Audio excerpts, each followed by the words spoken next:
television set because it's time for Cafe Cabaret featuring the wrong hero in Vigilante. Well, for some reason it doesn't really want to seem to work. Hi, this is the wrong hero, and once again we are bringing you Vigilante Consumer. Um, I'm sorry for this, but well, the problem is it's April Fool's Day. Well, actually, it's the day after, so I April Fooled you twice in line. But yes, in the camera, I can't get a video component. But I'm sure you'd much rather look at pretty girls and such than at my leering mug. Anyway, so it is with that high-minded principle in mind that I have elected to do an overdub. Thing is, though, I think this tape's only an hour and a half long. I hope that we get some action going here in the last half hour, or else I'm going to be in a pretty bad way. Also, I'm shooting this on a very tight schedule. I know you don't really need to know the intricacies of this particular production process. It's all supposed to be seamless and basically un, you know, the production process is not intended to interfere with the actual production itself. Of course, that's high postmodernism, showing the background of the production in order to further fill up some content matter. It's like that news show that shows you all of their countdowns and stuff at the very end to show you, okay, segue into Leno ad, that type of shit, you know? And anyway, postmodernism, which nobody has yet been able to define to anyone's satisfaction, is a very appropriate medium whereby one can be an advertiser in a post-industrial and multinational and global economic environment.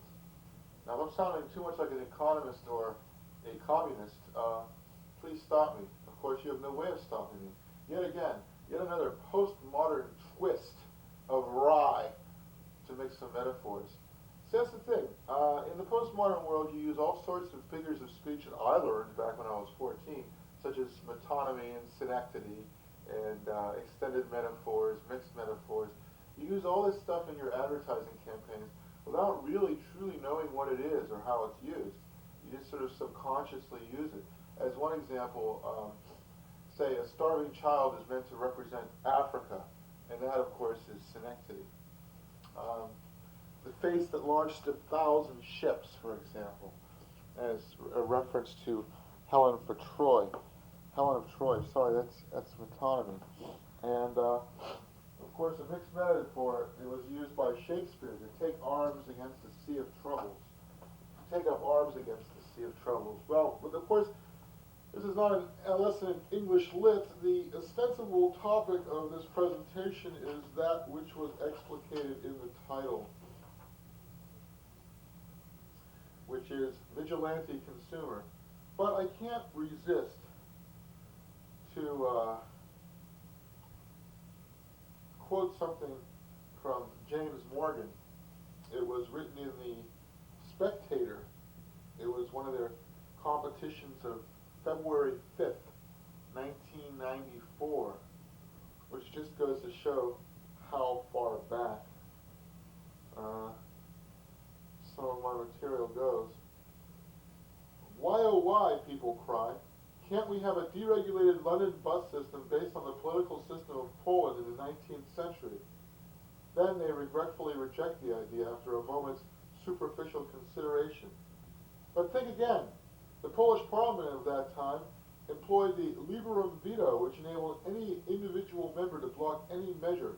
Unanimity was essential. A free vote bus queue would be determined, when operating such a system, to gain each member's support to decide the route of the bus.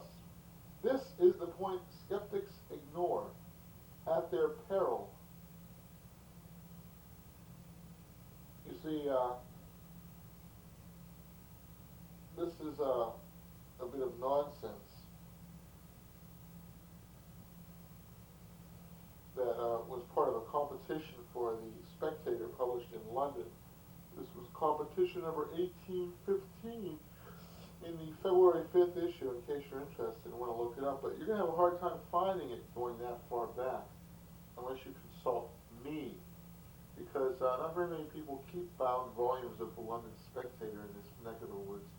Of course, more here than would, say, virtually anywhere else. Now, this is a bastion of Anglophilia here. Here's another example. Titter you, sir, mare leashed. Uncle Jemima combed the oxtail on the quark, till whole tendrils of gripe came muttering from its turbid crunch lanes. Put the soak cage in the grouter, where the sad swallows are. No blip. Still the spayers sprawled amid half-croaked umlaut. Too plummy, too barkable even for such maimed safari. Where were the astral crumbs? And how could Frumenti waddle when treason shambled?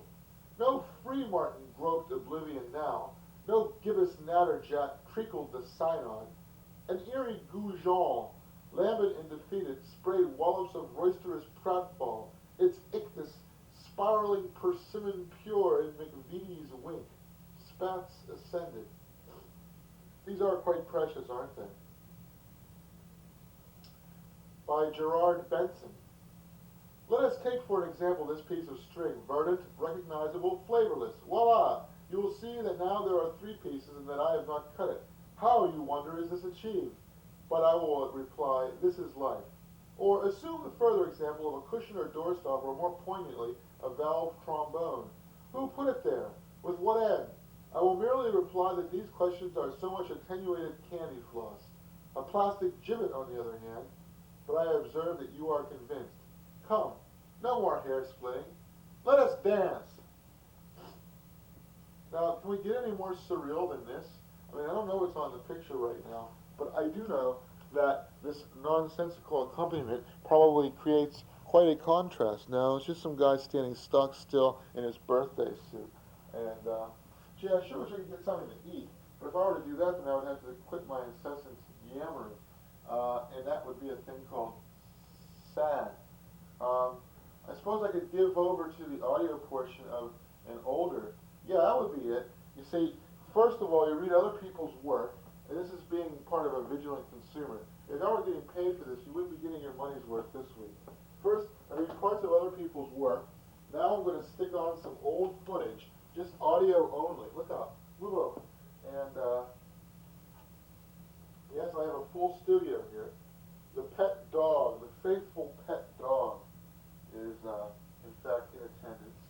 Now let me get this thing to work. There we go. How do you like that?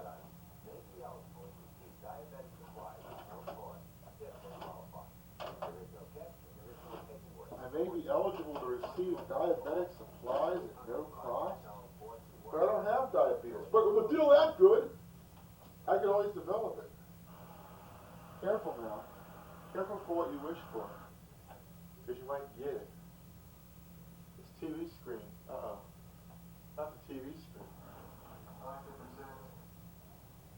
Oh, there's my precious voice.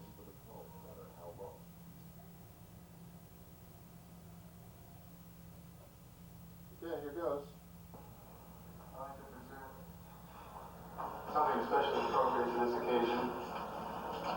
What should we call it? 5 Against Eternity.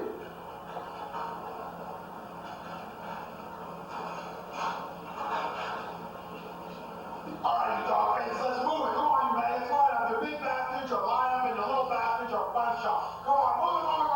We ain't gonna all day here. Now, come on. We gotta go. We gotta take over. We gotta get on that platoon ship. We gotta show all those lousy, no good, rotten scoundrels who are opposing us in our war for world conquest. Again, just pussyfooting around.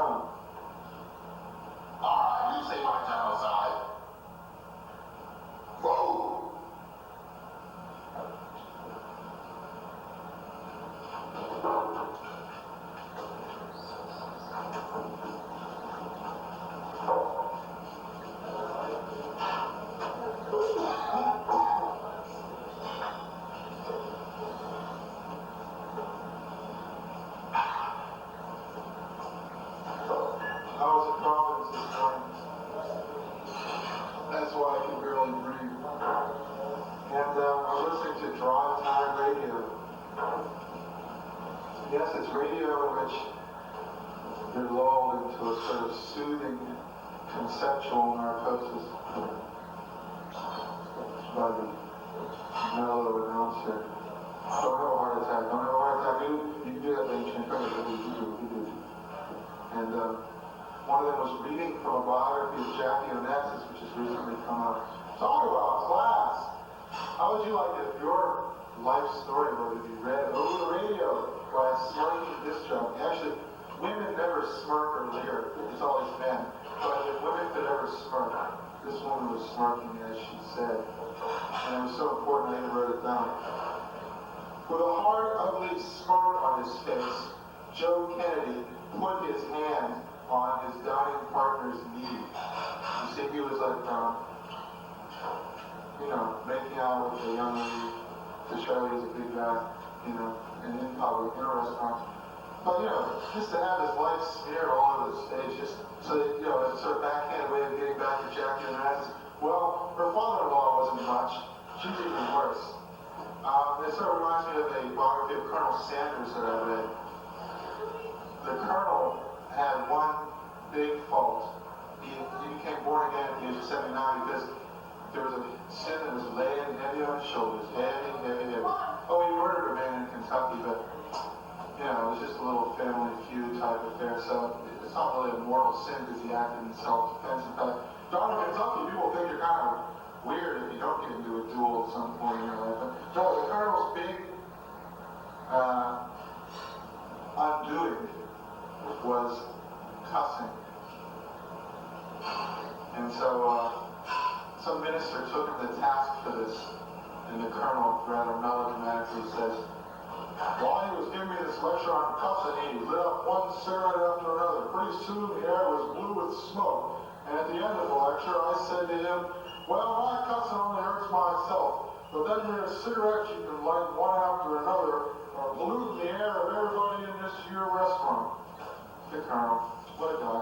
But if someone were to do a biography of my life and display it all over the front pages and read it over the radio with a hard, evil smirk, he got an old subway pass and put it through the turnstile with one hand while with the other hand he pulled the turnstile back and slid through without paying.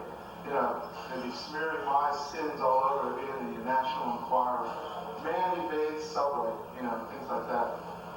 Well, no one's going to do my biography until I become rich, and I'm sort of prepping myself. I read Dale Carnegie's book, How to Win Friends and Influence People, and for 1 week I actually went around acting like that, and then I went back to bullying and intimidation. But, I took his message to heart. If you think positively, no matter how adverse the circumstances may appear, they'll always come through in the end. So I'm thinking, well, okay, I'll be rich. I'll just write, I will be rich 1,000 times every day until I become rich. Shouldn't take too long. Either that or I'll get a bionic hand, or maybe an I will be rich signature machine. I prepared a speech for when I become rich. See, when I'm rich, and I'll sort of go among ordinary people from time to time, just to sort of stay in touch with humanity. And I'll be talking about the ordinary, humdrum, mundane, everyday sorts of things. And I'll be saying, little do these ordinary people know, I'm rich. I'm super rich. No more beefaroni, no more ravioli in a can, no more Hoffenreffer. Because I'm rich. I'll have my own restaurant. Give me second helpings, whatever I ask for. Because I'll own the restaurant and I'll be rich. Bill Cosby will be my bartender. Little Richard will be my dishwasher. And Paul McCartney will mow my lawn. Because I'm rich. I can do anything I want. I'll have a big party. Invite all my new friends. I'll rent Australia. I'll burn down the Brazilian rainforest to make my barbecue. I'll poke a big hole in the ozone layer so people will buy my suntan lotion because I'll be rich. I'll buy a wooden lemon reamer and a garlic press. I'll walk in ghetto neighborhoods and someone will come up to me and say, hey man, trying to fuck with me? And I'll say, yeah, I'll fuck with you because I'm bill tattooed on my chest. Yeah, well, that's okay. I can do whatever I want, because I'm a rich man. And a bum will come up to me and say, hey buddy, can you spare some change? And I'll give him $1. And I'll say, here you are, my good man. Take care not to spend it all in one place, because I'll be rich. I'm going to give him $2. I'm going to give it all away. Man, if I gave it all away, it would make everybody else happy, but then I wouldn't be rich anymore.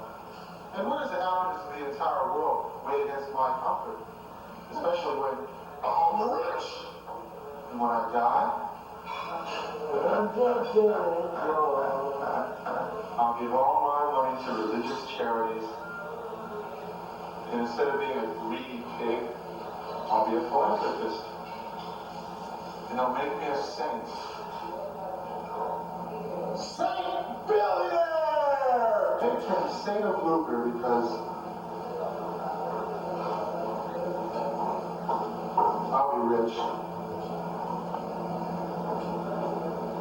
Well, we have a guest. Thank you. And as our guest, I will request that you come up next.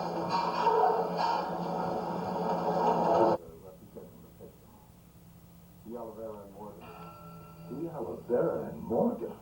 Let's settle this one. The insurance companies know the name D'Olivera and Morgan. If you've been injured in an auto accident, tell them you mean business. Tell them you've hired the law firm of D'Olivera and Morgan. Your claim is important. Call now. Medical assistants give a lot and get a lot in return. We get the chance to help people and the chance to work with other dedicated professionals. Training from a medical assistant. Medical assistants give a lot. They also take a lot. A lot of lives through their incompetence and inability to perform their jobs. We get to meet a lot of interesting people, sick people mostly, and doctors who are too busy to give us the time of day, because we're mere medical assistants. We're not really professionals. We don't have a profession. We have no professional ethic. We have no real professional standing, and as far as the law is concerned, we are not medical practitioners.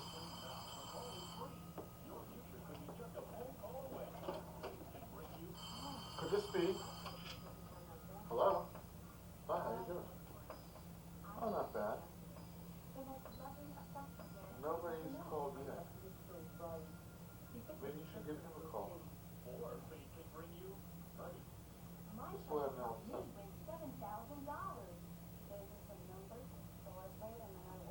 I don't know. You got upset with me? I wanted to watch a cartoon instead of interacting with you. Yeah, you weren't wrong. I'm sorry. What could the Circular Vision bring to you? Call now. The call is free. Thank you, Circular Vision. Well, maybe, but... Join us in the Circular Vision. The call is free. The Oh, call honey. is now. I'm sorry. Is there anything wrong with you? I don't think there is something having mommy or mommy. I saw the third on power. Well, I guess you didn't want to hear that. Well, predictable. Every time you say you're sorry, right, that just makes it worse somehow. Don't ask me why it should be. But, this is so weird. This affair is over, and I want to come clean and start again. If I knew a girl who was 14 or 16 and she had a child, for her to go out on her own. Oh, God, please. These talk shows, I mean, they're just another example of what we as fellow vigilant or vigilante consumers must beware of. So, anyway, that little set piece that you heard, entitled "I'm Rich," might very well have served as the epigraph for the entirety of this presentation. In fact, it pretty much says everything that I intended to say. And with that in mind, maybe we'll just quit right here, right now, while we're still ahead. And no, we can't do that. But I don't know. I wonder if I should take the dog home. It's going to be pretty rough sledding. The snow's just beginning to melt. Yes? Mother Nature played an April Fool's joke on us this year, didn't she? By dropping over 24 inches of snow in selected areas. And it's supposed to be spring.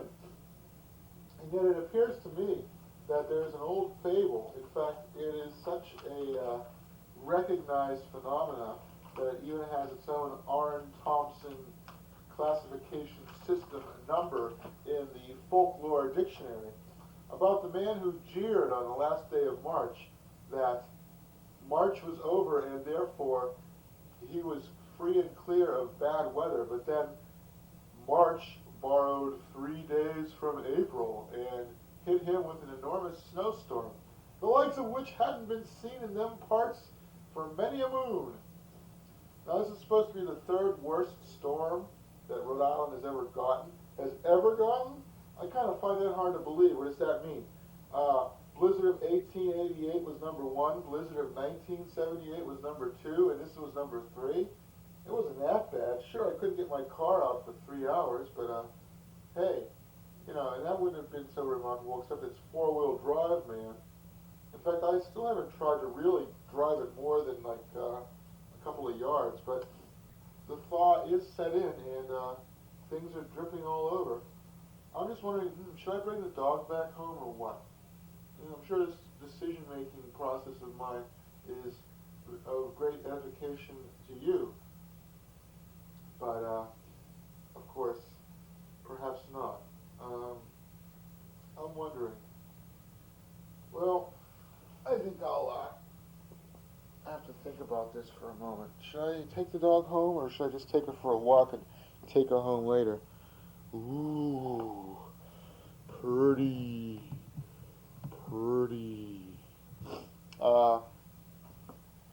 So, yes, we were talking about the commodification of the American consumer in the post-industrial hypnotic machine gun advertising present day.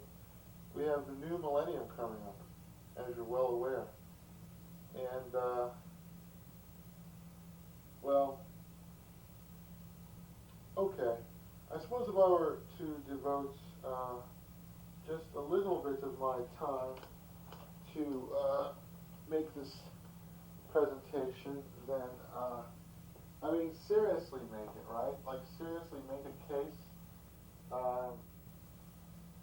then,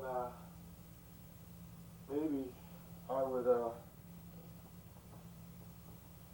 I don't know, maybe this would make more coherent sense than it has already. Well, I guess what I'm going to have to do is play yet another bit of old footage from the not-so-distant past, and then I'll take the dog for a walk while I'm doing that, right? And then when I come back, then that will be yet another amount of time having been taken up by this. Meanwhile, stare at this purdy guitar hole.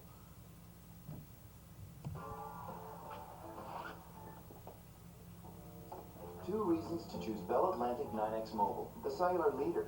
Your two sides. Your emotional side would love a cellular phone. Your rational side thinks it's too expensive. Your emotional side wants to stay in touch with family, friends, and tow trucks. Your rational side says, no way, we can't afford it. Well, look at this. Both of you. It's Talk Along, the cellular service that's just $12.99 a month. Call now and we'll sign you right up. We'll also send you this AudioVox cellular phone for just $39.99. With Talk Along, you can call your kids from the store, your boss from a cab, a tow truck from a ditch. For just $12.99, you can call from the pool, the soccer field, the pancake farm. $12.99 a month. Look, have your rational side grab any major credit card and call now. You get Talk Along service for $12.99 a month, an AudioVox phone for $39.99, plus call now and pay no activation fee, and get a special bonus offer. So get yourself together. Grab your credit card and call for Talk Along, only from Bell Atlantic 9X Mobile. The day I'll never forget. We were driving home, then without any warning, a loud crash. What do you do after an accident? You get a good lawyer. That's why I called 1-800-MAJOR-HELP. They immediately got me a great lawyer. If you've been in an accident, call now. Call 1-800-MAJOR-HELP. You have the legal right to receive money for your injuries. Call 1-800-MAJOR-HELP. We can make a big difference in your cash settlement. Your lawyer gets paid only if you do. By calling 1-800-MAJOR-HELP, I received more money than I ever thought possible. The Psychic Friends Network celebrates the best.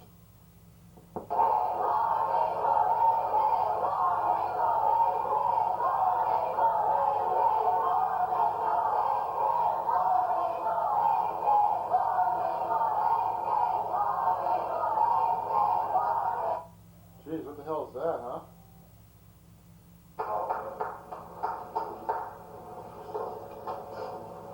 All right, let's do it now. We'll do it now. Come on. This is all for you. Wait. Stop filming it. Is it wait? Jay, stop it. You blew it already, you turkey. Rewind it, kid. Get out of here. I'm gonna crown you with one of these babies. She just want to see what happens. That's all. So here's balls.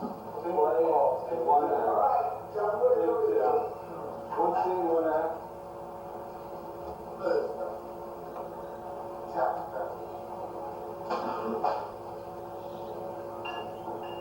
That's an hour.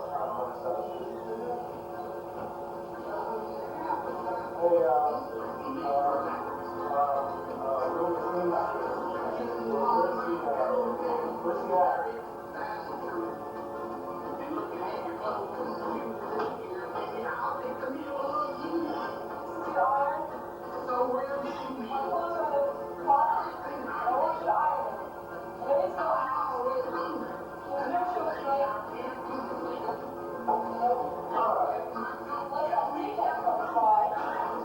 Turn on that TV. This place is falling apart. You're not all alone. That's the Lord. You think you know it all? I do.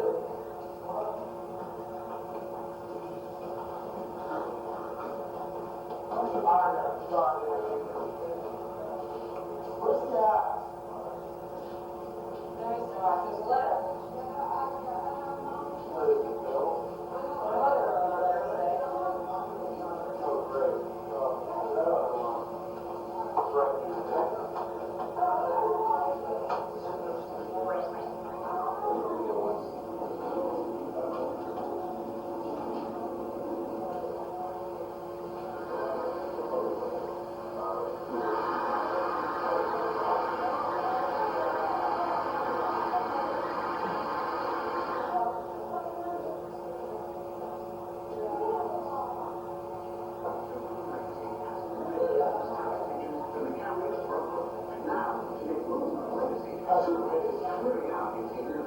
With $2,000 back on 89 cents, $2,000 back on 89 cents, $1,500 back on fire, $2,000 back, $1,000 back on Super, Bill that Cadillac standard, you can raise your standard code.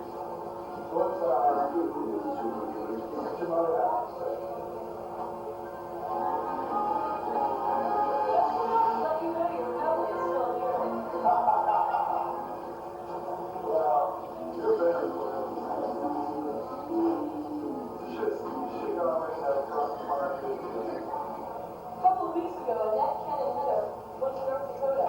Ryan still had final exams on his job at Action Park, so he stayed home. The state police located Nat and Ken on the day they were going to start home and notified them that Ryan had gone to Action Park. I don't know, someplace in New Jersey or something.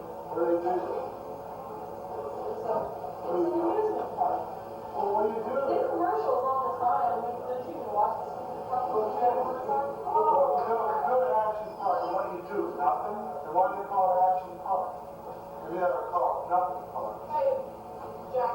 Listen, you pay a lot of money to get into that park. Leave it alone. I don't know, at least $15 a day. Well, there she is.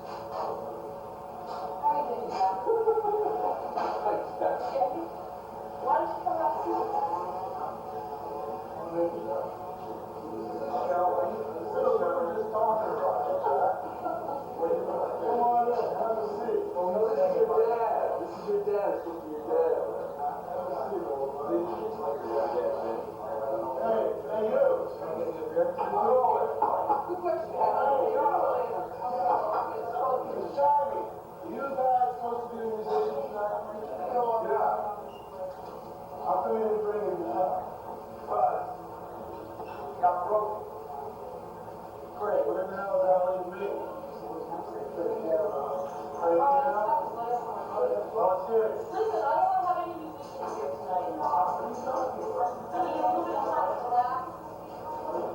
Fucking noise. What puts this stupid shit in your head? We're gonna call the guy in front of you. Calm down.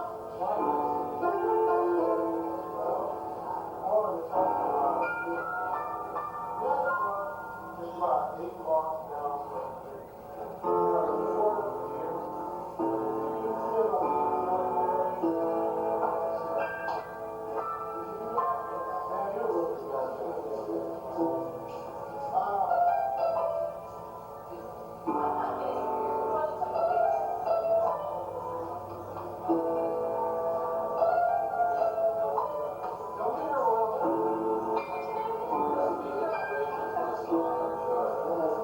Hey, is that the phone? Is the phone ringing?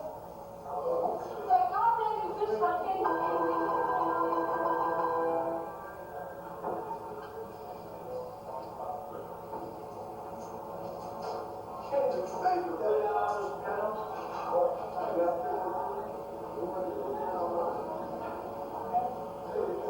Leave it, goddamn. For you.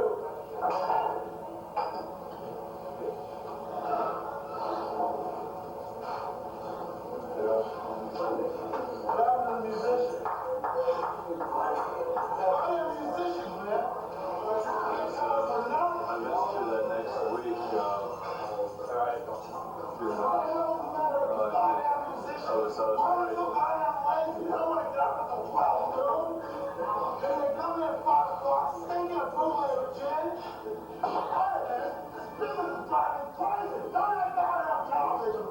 What the hell is this anyway? What's the matter with you? Why are you always standing here? Why don't you do something? What did you do? You see anybody in this fucking club? No! Not a single person! You're losing money daily on this stupid club. Goddamn musicians fuck up the piano every time they play. Have to have 2 days coming in every other week. Where have I heard that before? Meanwhile, I get these letters from my mother. My cousin has gotten into a car accident and it's a very serious affair. I wish that you would just shut up. I got a letter too. See this? I got it there. I'm gonna open it now, okay? It's from together. Let me tell you what they And say. I think you should take them up on it. What age person do you wish to meet? Somebody who has a little bit of sunset footage. Are you concerned about your date religion authority? As long as you believe you are unbelievable, I don't care what she is. She may have done at least for the devil. You prefer to be someone who is single, divorced, widowed, doesn't matter. I wish I had met some bad enough widow woman that would have the sense to appreciate what I'm doing here. 18 hours a day, lawyer, everything is great. No. Half the time, though, all I ever see around here is you sitting on pizza, wondering about some dead sparrow you found outside in the street, or some guy who has dead dog or something with you over. Why don't you just leave me the fuck alone? You wish to date someone who is self-educated, some college, bachelor's degree, master's degree, PhD. Get a PhD, that's you got, lady. A PhD. It's fun laziness. Yeah, now she cleaned up. She doesn't do it before. You gotta put her down outside and play with a iron on. What interest would you like to share with somebody? Competitive sports. You wanna know anything about this? You're supposed to fall down, Francis. I don't care about these goddamn letters that you received in the mail. You don't have anything important going on in your life. And you just make mine miserable. Turn the goddamn sander off.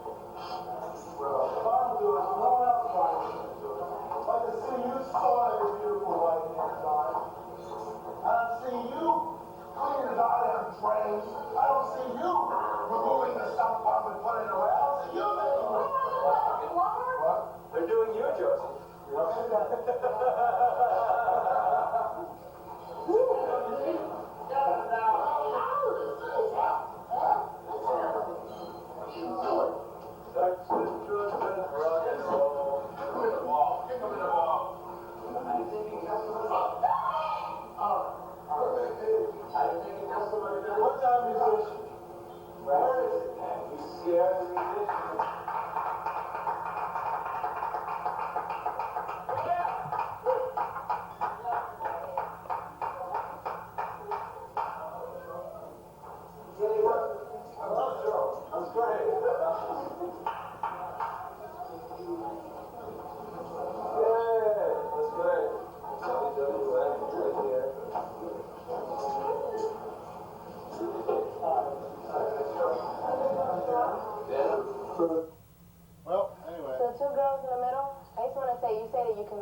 have a kid, if you're, woman enough to make the kid, you're woman enough to be considered old, right, and a woman.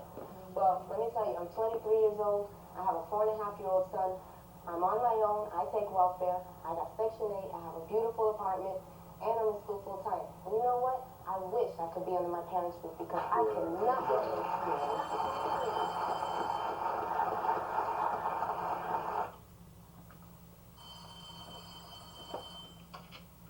Hello? Hi, how you doing? Yes, I do. What's up? Would you like me to get something for you after work or before work or anything? 7:30. Maybe a little later because, it might take a little longer to get home. I'll take the dog home pretty soon.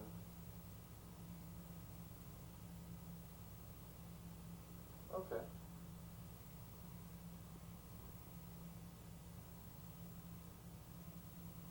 Okay.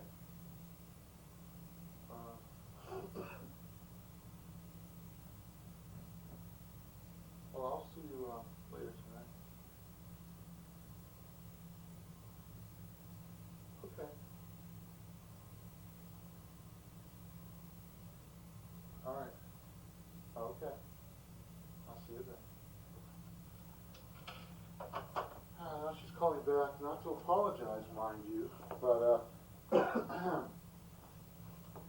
sort of say we have to talk. You know what that means? I have to talk. You have to listen.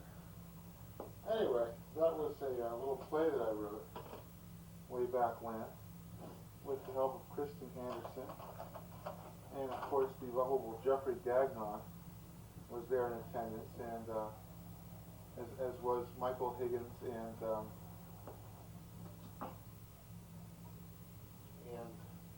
Tom Blue, the video guy. And now, I suppose I can't possibly put it off any longer. I'm going to actually have to do some substantive commentary here. I can't believe that there's just so much more. I'm going to have to talk for an hour and a half straight, practically. Am I up to it?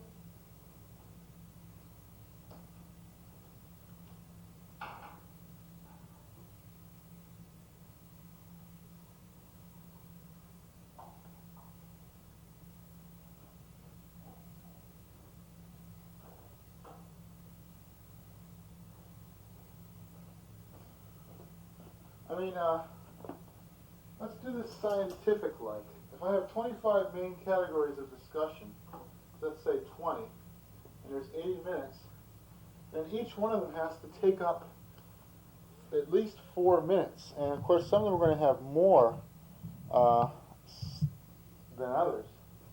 So, and also there's a matter of whether to do it in any sort of alphabetical order, or whether I should simply use my parameters, or maybe I could use the Arne-Thompson classifications of folk motifs, or who knows? I mean, this is basically my drawing board, my way of making rough drafts for future performances, and it's kind of a backward way of doing it in a way, because first I say what I have in my mind, then I write it down. Usually, you're supposed to write it down first, and then you say what's on your mind. But well, it's tough.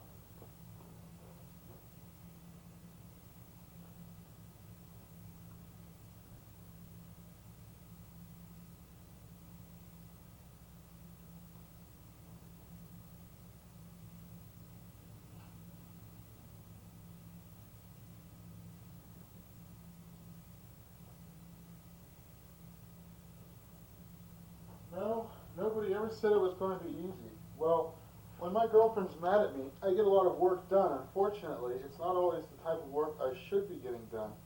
I've got this incredibly pounding schedule. The thing is, I don't know whether or not I'm going to have the opportunity to do this this to my satisfaction. And furthermore, well, you know, like I said, I have this show coming up on Saturday, and today's Wednesday. And, you know, I have stuff I could do. I have old stuff I could do. Stuff that I didn't even get to do at that party in February, which you should have seen excerpts from last week, but of course it was the blizzard, so maybe they didn't have the show that week, and I'll have to show it another time. In which case, you won't know what I'm talking about, and it doesn't make any sense at all to do outtakes from a show that you haven't even seen the entirety of, and oh, it's just a big mess. I have no idea whether they actually broadcast that or not. This storm really threw a monkey wrench into my plans. I was supposed to go to class on Monday, and of course, there was no way I was going to make it down there, and I was supposed to go to work on Tuesday, but I couldn't even get my truck out of the parking lot, and it's four-wheel drive, no less, so you know how bad it was. Even in lowest gear, I had a hard time just moving it several inches, and I had to call upon the help of a youngster living next door who now, of course, thinks I'm his bosom buddy and wants to chat me up at every available opportunity every time I go out to walk the dog.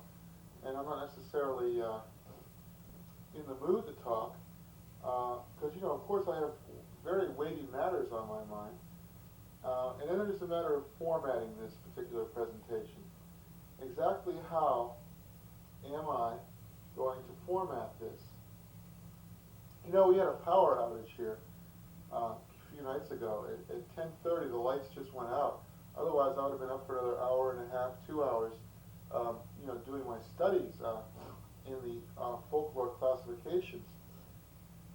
But because of this storm, I wasn't able to do that.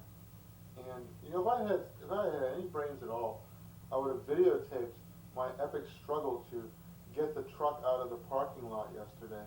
It must have taken about an hour and a half, and I almost ran over a small child in the process who was helping me dig the wheels out.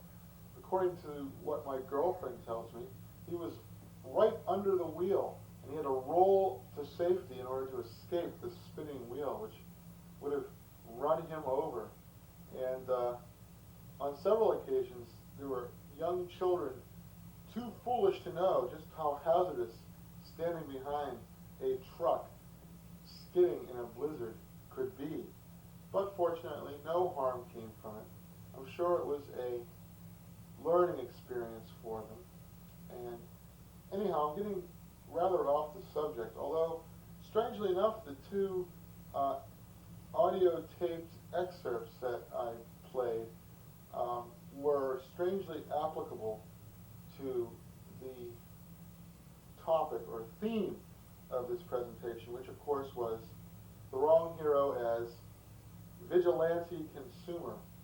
Now, I wanted to explore every conceivable aspect of what I will call vigilant or vigilante consumerism. Take your pick. Well, I believe that the moon is capitalism. It's big, it's white, it sits there and does nothing, but it has a lot of pull. And the sun is socialism.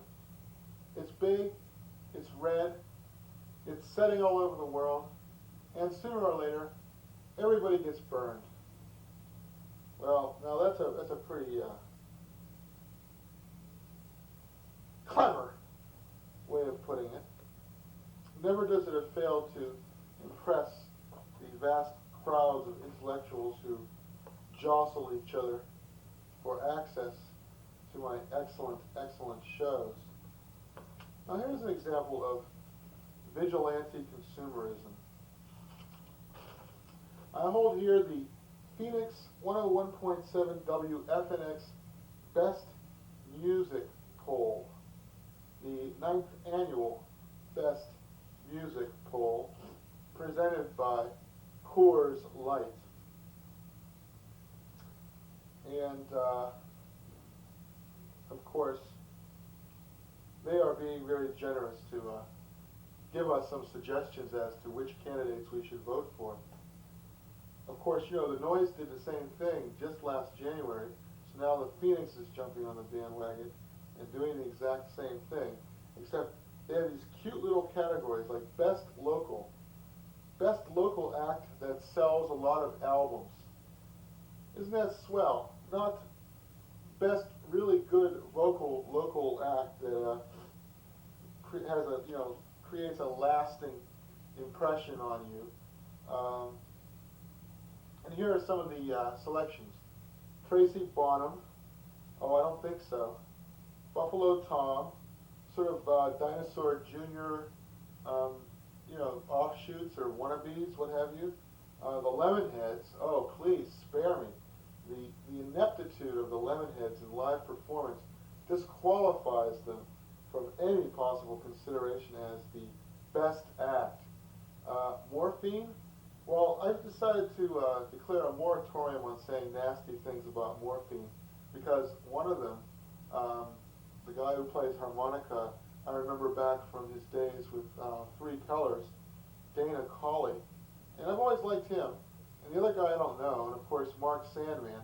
But Mark Sandman has gone out of his way to be nice to me, so I suppose I should stop saying how distasteful, how undersatisfactory, oh, never mind, leave morphine alone, but I'm still not going to vote for him. And the Mighty Mighty Boss Tones, oh, please, no. Their fans are such idiots, it's just unbelievable. I mean, I can't even begin to tell you just how unsatisfactory the Mighty Mighty Boss Tones music happens to be, to me anyway. I mean, it's, you know, it's just sort of diluted, bastardized ska.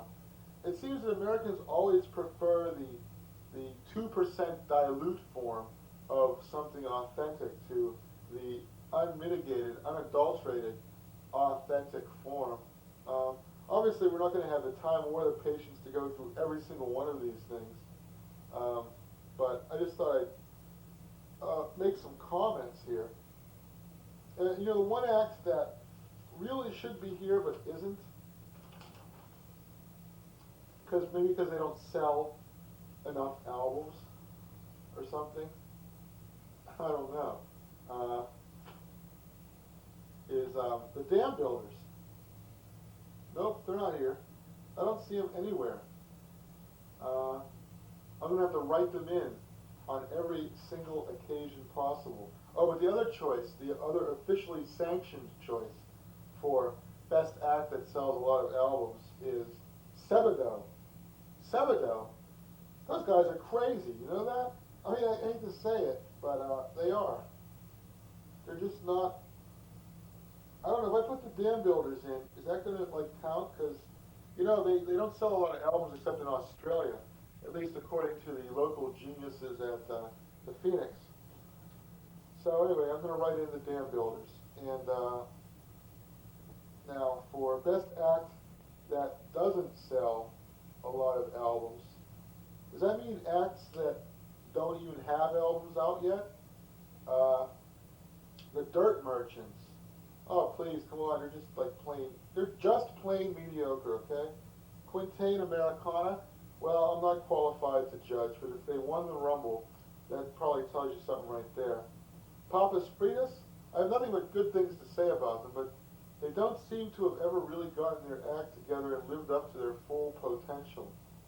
Trona, Come, well, again, Uzi was just brilliant.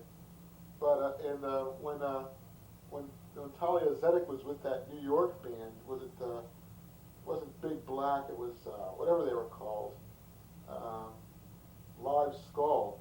You know, that was really quite a coup for them, I think. But she left that band, and now she's with Come, and I don't know. I just wish they could do some of their old repertoire. It always seemed to me to be superior to what they're currently doing. The Gigolo Aunts, you know, aside from their name, which they took from a Syd Barrett song, I've never really understood the massive appeal of the Gigolo Aunts. I mean, yeah, they're okay. You know, they have one or two things that are pretty alright, but what can you say? So I'm going to write in the band Rootlock. Now that's the band for me. So, and also, this is good because I can avoid actually talking about the thing that I was really supposed to talk about, which was vigilante consumerism. Well, actually, I guess in a way this sort of fits the theme, and it eliminates one entire category, which is music, even if it is music with a local slant. All right, let's run down this list. Male vocalist, Dickie Barrett, the Mighty Mighty Boss Tones, come off it. Bill Janovitz, Buffalo Tom, Peter Prescott, Customized Peer Group.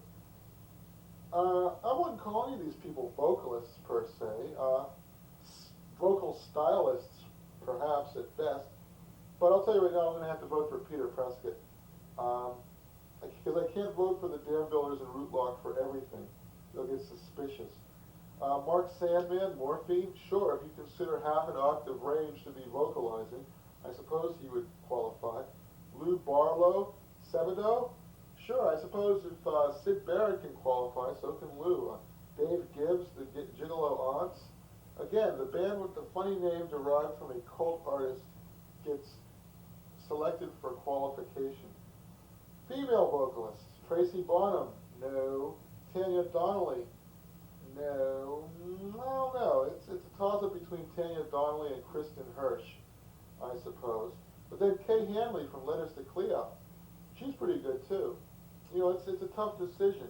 They actually picked 3 good female vocalists, plus they picked Mary Lou Lord and Ramona Silver. Maybe I should go with the underdog, which in this case would either be Tanya Donnelly or Kay Hanley. I'll go with Kay Hanley, what the hell. Even if Letters to Cleo was produced at Fort Apache, and at one time, even if I despised Joey Harvard, who used to have something to do with Fort Apache until he became dissolute, or until he became so dissolute that he had to flee to Cincinnati. Comeback. Oh boy, this is ripe for I don't know exactly what you'd call it. Jeering. Mary Amsterberg? Huh? The Outlets? The Outlets are pretty good. Preacher Jack? Gangrene? Peter Wolf? Oh, come on. Well, I'm going to vote for the Outlets. I mean, sentimental favorites and all that crap. But, Deviant Act. Well, this is a very entertaining new category. Joko Bono. Nope. Chevy Heston. Never heard of him. Well, I've heard of him, but never heard any of their stuff. The Bent Men. Everybody seems to think the Bent Men are great, but I don't know. Elevator Drops. Nah. Space Pussy. Nah. They're okay, but Provincetown bands. I should vote for them, actually, because my write-in can't possibly win. Women of Sodom? No, I don't think so. I'm going to vote for Space Pussy. I was going to vote for Rootlock, but what's the point of throwing away my vote, right? All right. So, I'll vote for Women of Sodom. Rap Hip Hop Act. T-Max is listed as one of them. I didn't even know that. Well, it couldn't possibly be the same T-Max. And let's see. R&B, soul. Well, as far as I'm concerned, there's only 3 real contenders here. Chucklehead. Oh, there's J.B. Jr. and Barron's Whitfield. J.B. Jr. is not going to win, but I'm going to vote for him anyway. J.B. Jr. has been around since like 1989. He used to call himself James Brown Jr. until the real James Brown probably got real upset. And God help us. Let's see, the Blues. Ronnie Earl and the Broadcasters, Ron Levy, Paul Rochelle and Annie Raines, Room Full of Blues, Luther Guitar Jr. Johnson, Susan Tedeschi, write in. I'm going to write in Mike Welsh. He hasn't been doing much lately, but what the hell.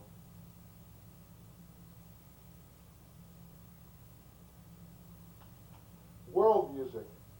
Cosmo Factor, who actually was performing at the dedication of the Middle East Downstairs back in, I think, 1992 or something.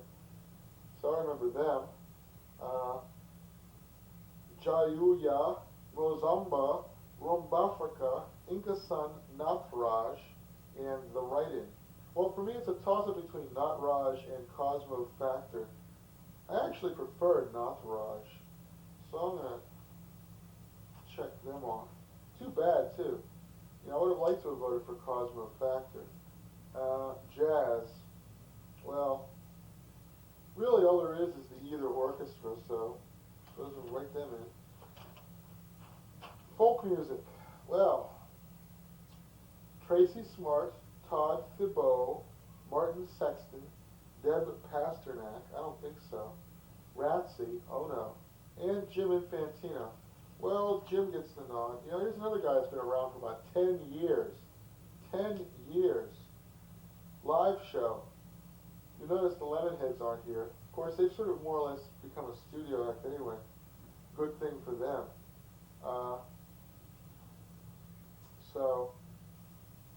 Now what's this I was reading about the future Bible heroes? They used to be in some other band. Gee, now I forget which band it was. It was a band that I used to kind of like. Oh well, I can't keep track of all these things. Anyway, live show. Joko Bono, Morphine Tree, Boss Tones, Barons Whitfield, Peter Wolf, Write-In. Well, I haven't seen Barons Whitfield in about 8 years or so, but I'm gonna check him anyway because he is clearly heads and shoulders above all of the rest,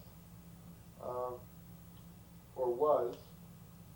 Let's see, electronic music. Well, that's an interesting category. Difficult to say.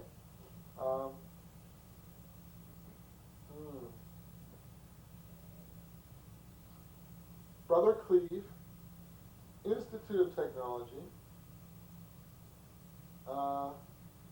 Splashtown, Emergency Broadcast Network, Future Bible Heroes, and Land of the Loops. I should write in that band that T-Max fronts. What's it called? Max? I suppose I'll just write that in. Although, you know, I certainly wouldn't write in Brother Cleve. That's for sure. Let's see, album. Gold by Buttercup, Harmacy by Sebadoh, Near Life Experience by Cum, Electric Juices by Fuzzy, Downsizing the American Dream by Tree, Better Doesn't Make Your Life Better by Lilies, and Write-In. And I'm going to write in Ruby Red by the Dam Builders. I wonder if it even counts as a 1996 album. Well, Ruby Red. Probably not. Song. The Impression That I Get by the Mighty Mighty Boss Tones. Ocean by Sebadoh. You know, I don't really have a favorite song, but well, I'm going to write one in.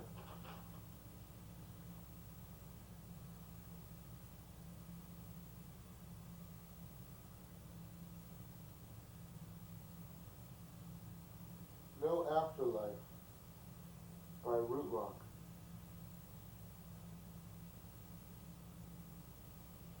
I'm not making it easy for them, am I? And now, here we have Best National Act.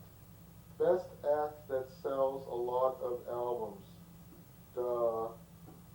U2, R.E.M., Bush, Smashing Pumpkins, No Doubt, Live, or Write-In. Oh, I don't know. It's either U2 or R.E.M., and I hate U2, so I guess R.E.M. Best act that doesn't sell a lot of albums. Well, there's only one really, and that's the Jesus Lizard. Although Pavement, you know, I'm gonna vote for the Jesus Lizard. Male vocalist. Beck, Bono, Adam Duritz from Counting Crows, Michael Stipe from R.E.M., Eddie Vedder from Pearl Jam, Ed Kowalczyk from Live, or Write-In. I don't really care enough, so I'm just gonna write in. I'm gonna check. I'm gonna put Beck. I don't know why, but I will. female vocalist. Well, I'm gonna vote for Sheryl Crow. What the hell? Comeback. David Bowie, the Sex Pistols, Tracy Chapman, Curtis Mayfield, Cheap Trick, David Helfgott, or Write-In. Well, I guess David Bowie. I guess they want us to vote for him because he's at the top. I wonder how many people are just going to vote for the one at the very top. Is this alphabetical? No, apparently not. See, it all depends on who decides. Deviant Act. Well, of course, Marilyn Manson's going to win, but there's also Tool, Pat Boone, the Butthole Surfers, War, Kiss, and Write-In. Just for old time's sake, I guess I'll check Butthole Surfers, although I'm very tempted to check Pat Boone, and I'm sure a lot of people are going to do that. Rap or hip-hop. I'm not going to vote in that category because I really don't care.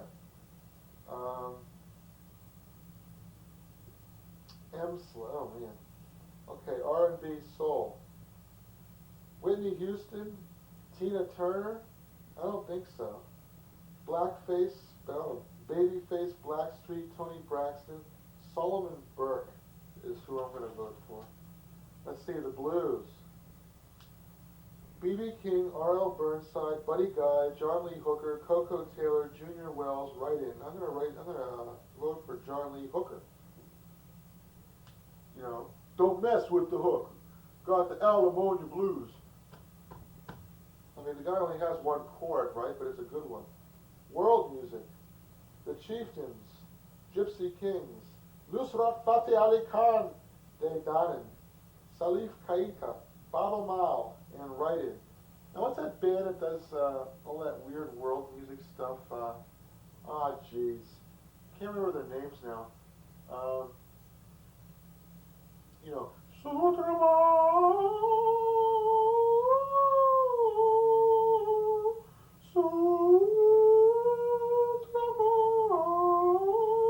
or maybe it'll come to me.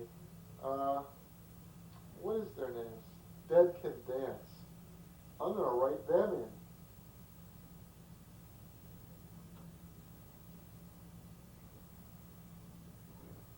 Just for the taste of it. Okay, jazz. Ornette Coleman, Wynton Marsalis, Medeski Martin and Wood, Don Byron, Joe Lovano, Myra Melford, or Write-In. Ornette Coleman, come on. The last living jazz giant. Of course, how many people actually listen to his stuff? That's a very good question, isn't it? Folk. Tracy Chapman. Now, wasn't she also in local folk band? No, she wasn't. Good. All right. Sean Colvin, Bill Morrissey, Andy DeFranco, Michelle Schacht, Richard Thompson, Write-In. Oh, I don't know. Either Michelle Schacht or Richard Thompson, I guess. Everybody's going to vote for Richard Thompson. I'm going to vote for Michelle Schacht. Where's Sinead O'Connor? Boy, has she ever fallen off the map, huh? Guess that little stunt she did with the flag way back when wasn't such a good idea.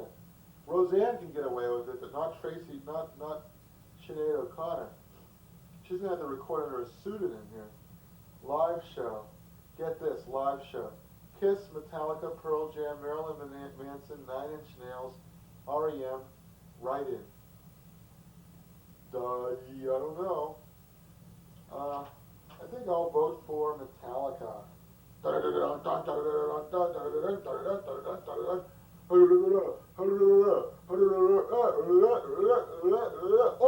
know. So let's see. Electronic music.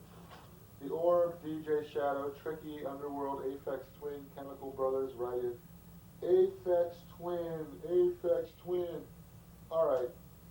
You know what I really hate is how they make you give your name. Why should they need to know my name? Huh? All right. Let's see. Album. National Group. Odelay by Beck. Bug Music by Don Byron. The Score by the Fugees. Razor Blade Suitcase by Bush.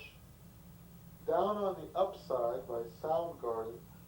Pop by U2. And Write-In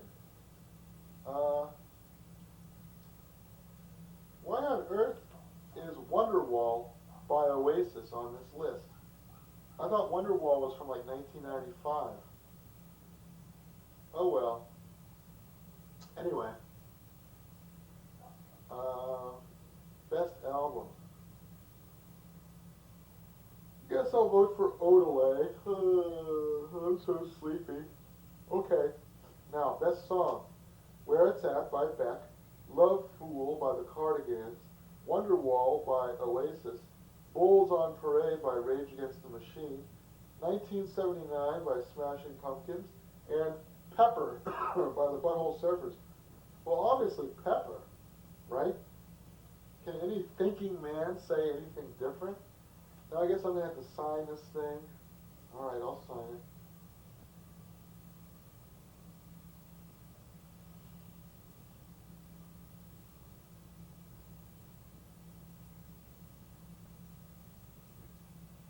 I hope they let me submit this, even though I live in Providence here.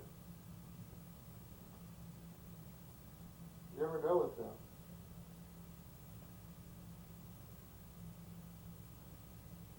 Yeah, I guess so.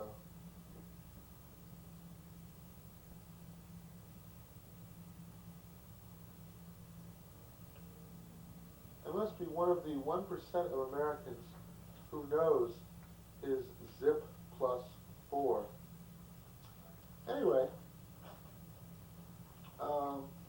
I've managed quite admirably, as a matter of fact, to avoid, in the course of this 1 hour, addressing the particular theme of today's show, which, as you probably know, is Vigilante Consumer. Vigilante Consumer. My nephew's got a Buzz Lightyear doll for their birthday, which just happened to be the day before Easter.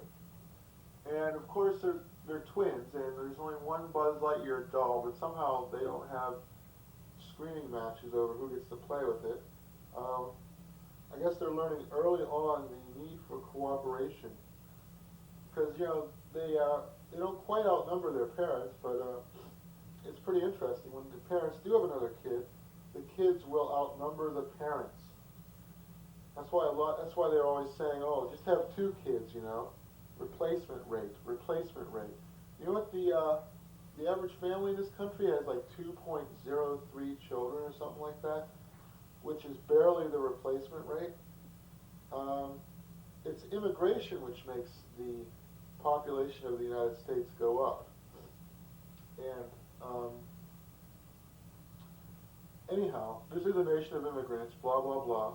So, I mean, that's one compelling reason why everything has to be geared to the lowest common denominator.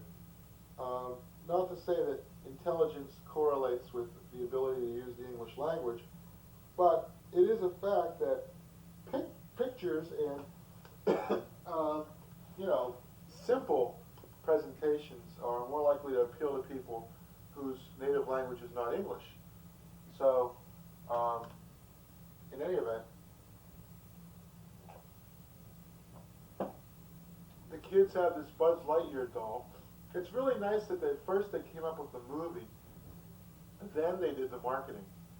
They weren't expecting it to be that big a success, so they didn't have any Buzz Lightyear dolls available when the movie first came out. It was only in the wake of the movie's fantastic and well-deserved success that they in fact did come out with the doll. This is the last time this will ever happen. From now on, they'll have all the manufacturing in place so that if the movie becomes a big success, they can start spitting out these dolls the second the first week's grosses come in, if not before. Anyway, this doll, it only says 3 things, and one of them is, "To infinity and beyond," which, if you had an eye or an ear for irony, you would realize doesn't make much sense. The very concept of infinity is so all-inclusive that the notion of there being some place beyond it is ludicrous. Don't tell me that of all the Andrew Lang books that I have, the only one I don't have, I guess I have all of them, That's great, you know. It's very necessary to have every last one of the Andrew Lang fairy books if you want an appreciation of folklore.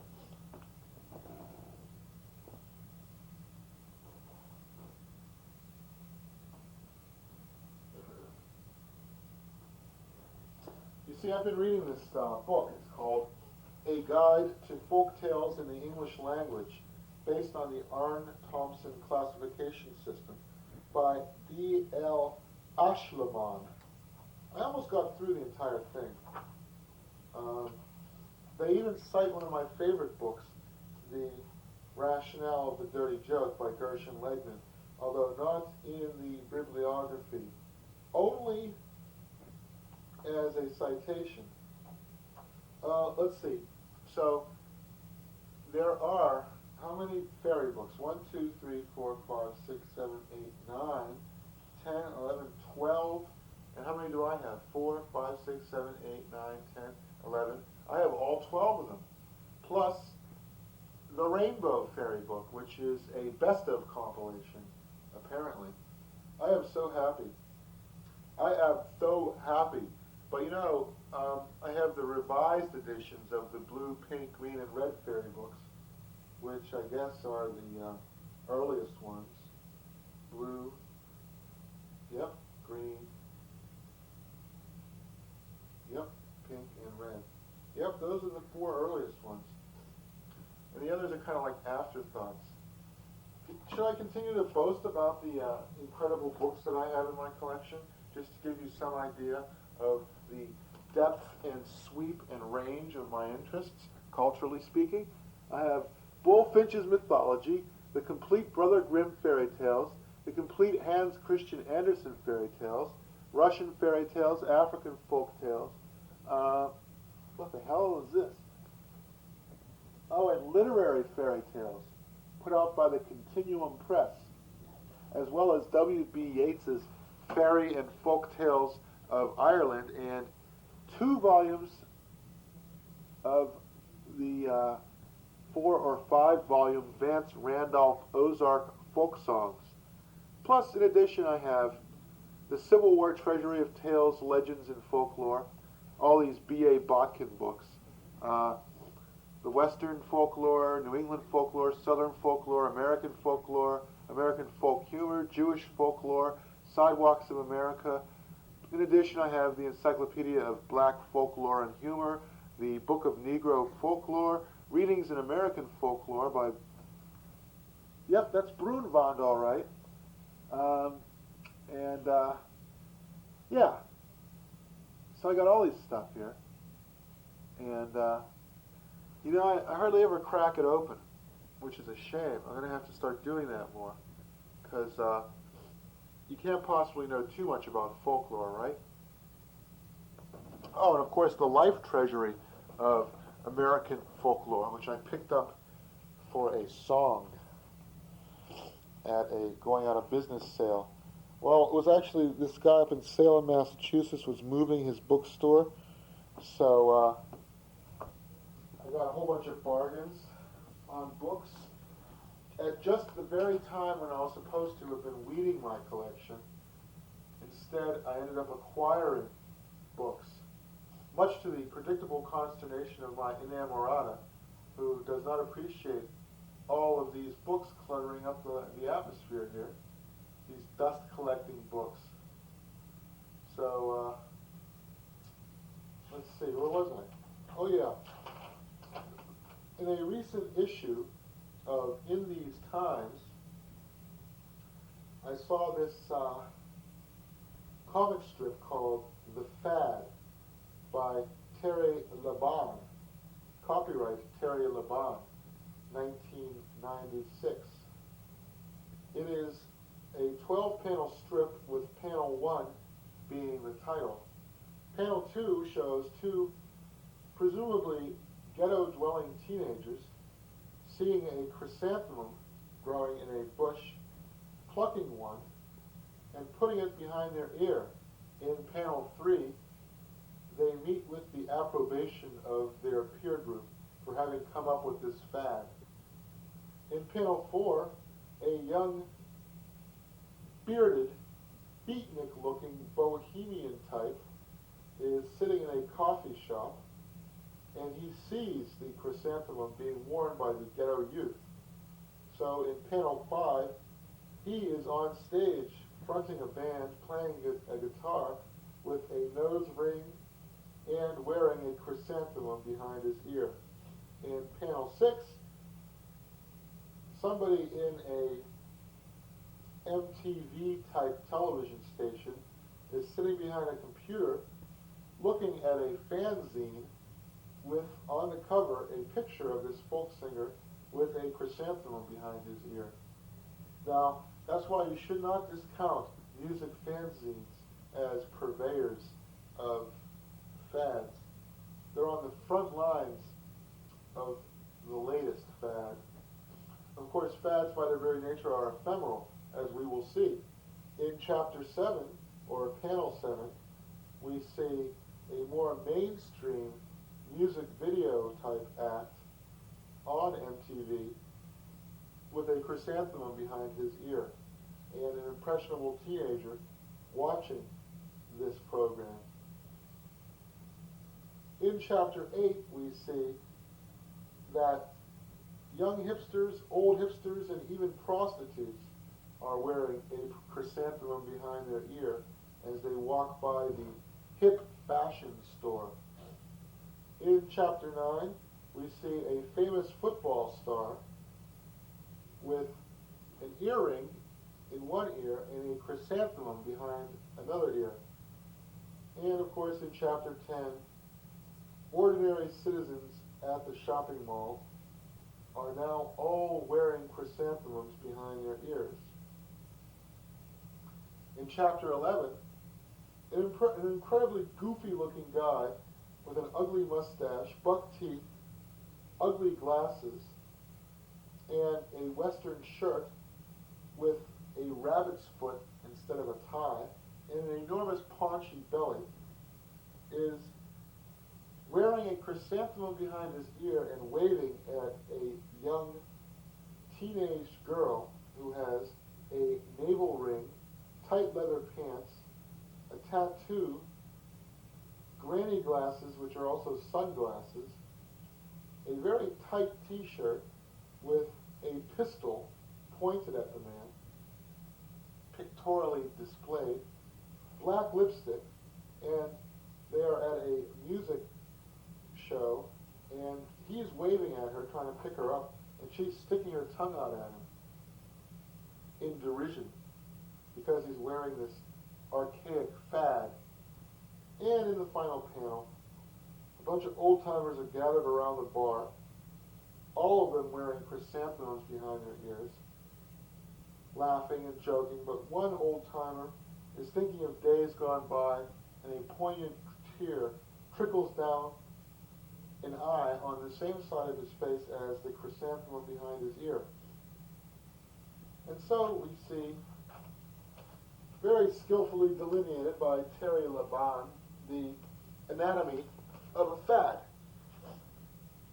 I hope you've been following me so far. How come none of these guys are wearing chrysanthemums behind their ears? I wonder. Anyway, geez. The wrong hero really is kind of pushing it, isn't he? Maybe the wrong hero would be smart if he were to make this an hour-long or hour-and-a-half-long presentation instead of attempting to do the entire program. But no, the wrong hero never does what is smart. So let's talk a little bit about the commodification of basically America. You notice how these slight pauses between my words are somehow indicative of great skill in public speaking. Well, you know, this is odd too, because in part of my studies as a librarian, one of the things that I am called upon to study or scrutinize, as the case may be, is what they call catalog selection. And so with that in mind, I photocopied a list of the 100 great books. That is, the 100 books that supposedly would form the core of any selection that a well-stocked library should most certainly have. And I was also reading a book called 50 Works of American Literature and English Literature We Could Do Without. Now let's see how many of those correlate. Now this list is alphabetical by author. Wow. Okay, well, so far so good. Of course, a lot of these are foreign. Let's see. Wuthering Heights is one work that we could do without. And of course, it's on this list. Tum-de-dum-dum-dum. Well, it's only one. How interesting. They picked Adam Bede by George Eliot instead of Middlemarch, which of course is a no-no. Henry Fielding's History of Tom Jones is on this list. That is yet another one of the 50 books we could do without. What else? Test of the D'Urbervilles is on this list. And of course it is yet another one of those ponderous 50 classics that we could do without, as enumerated by my learned British friends who compiled their list in 1968.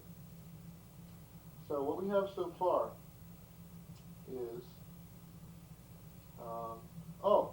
Charles Dickens, The Pickwick Papers, yet another great work that we could do without.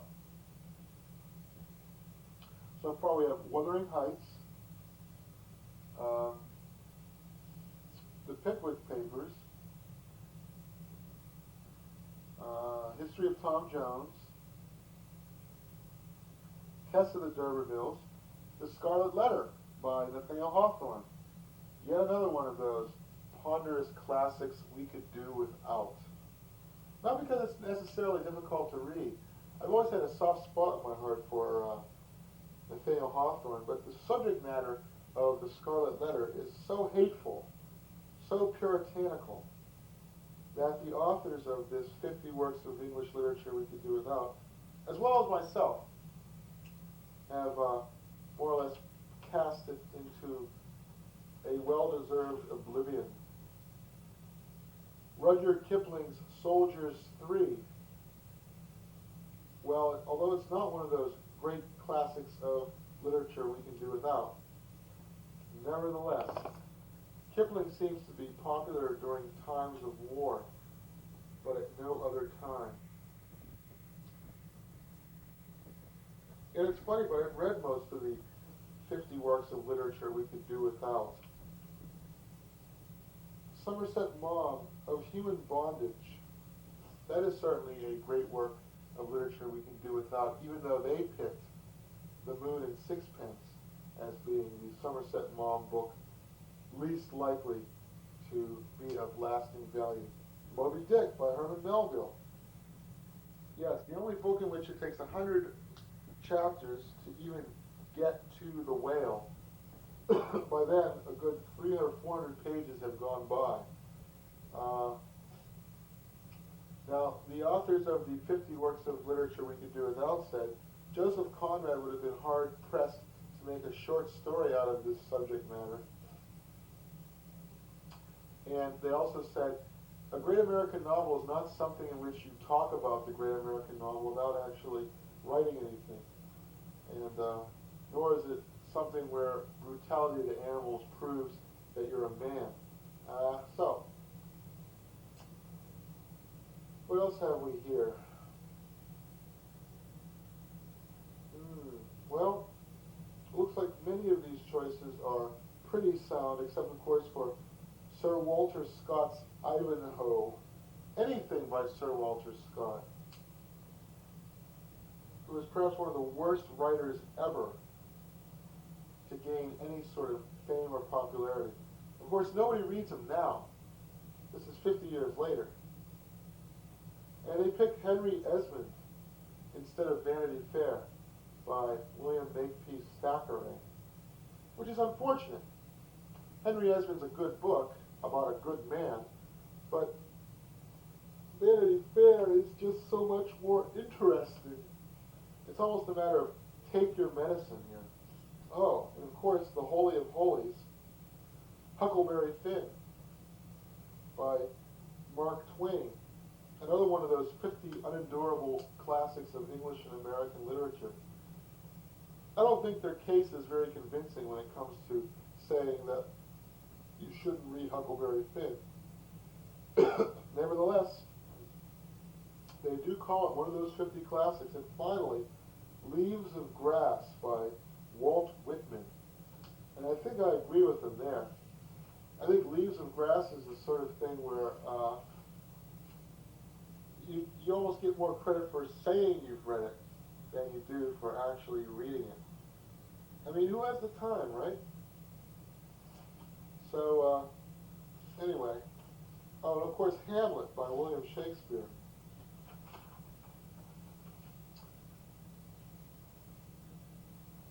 Because apparently, Hamlet is, in many respects, Shakespeare's worst play, not his best, because it's about a whiny adolescent. Anyway, 1, 2, 3, 4, 5, 6, 7, 8, 9, 10, 11. Any well-stocked library should have at least 10% of its collection be books that are virtually unreadable. And it's weird, it's uncanny, because there was recently a survey in Great Britain of what people considered their 100 favorite books of all time. And virtually none of the books on this list of the 50 greatest books are on this 100 greatest books. Let's see, the top 25.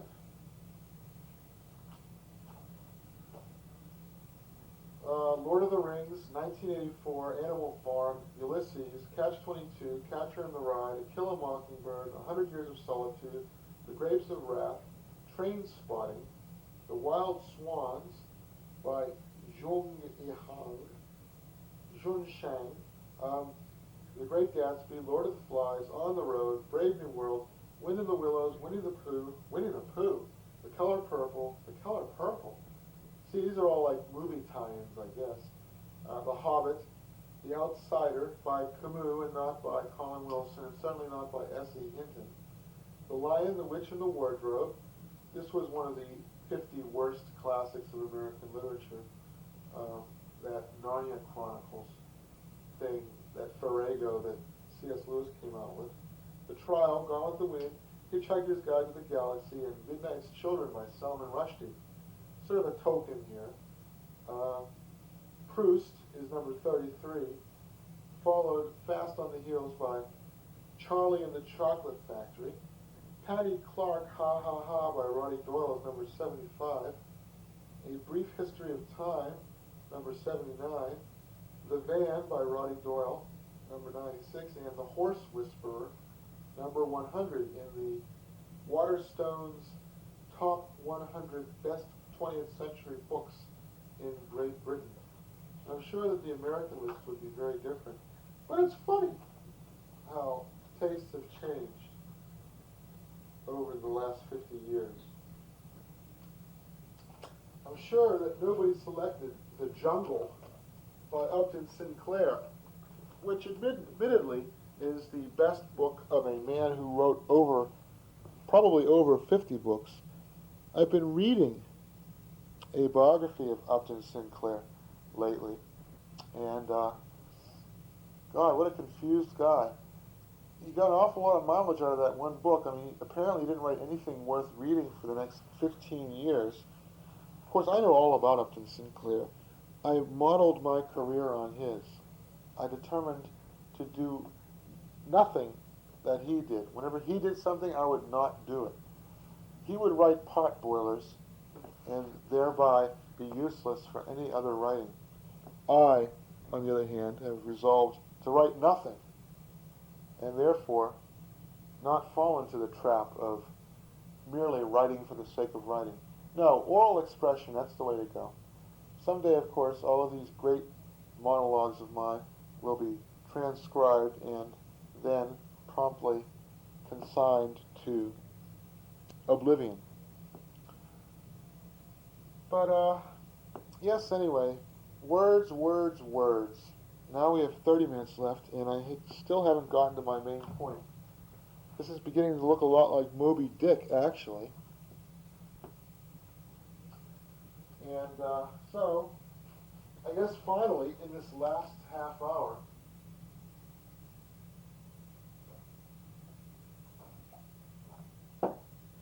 I ought to at least attempt to address the ostensible theme, the ostensible theme of this presentation.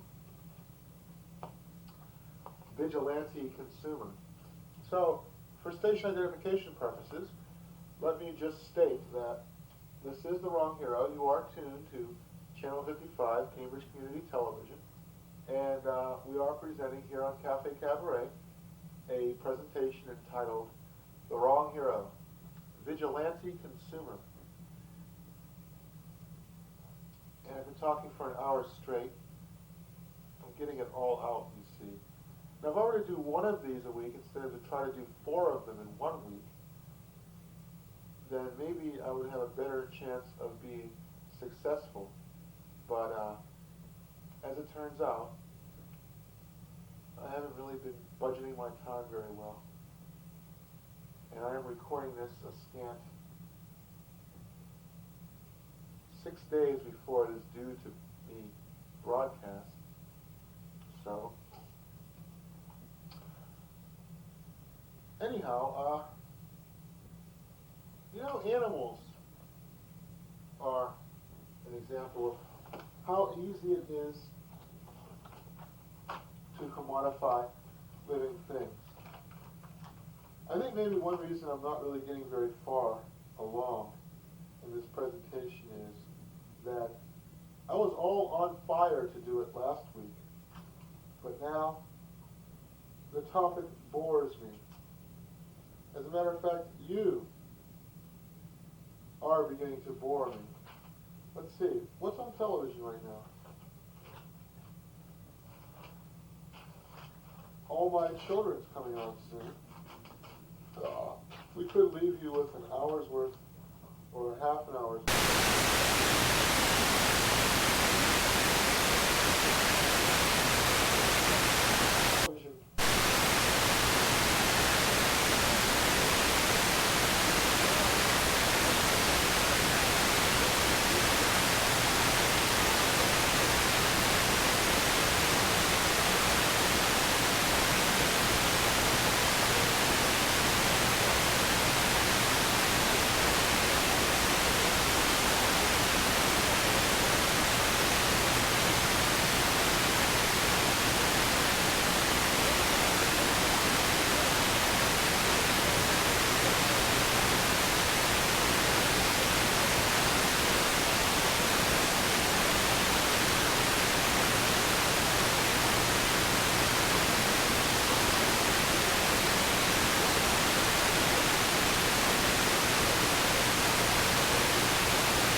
on AMC at 9 p.m.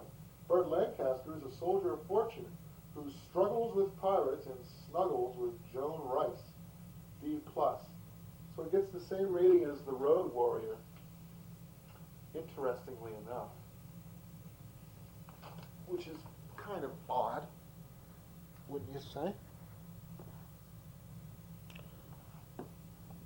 As you can see, my picture tube has just about pooped out on me.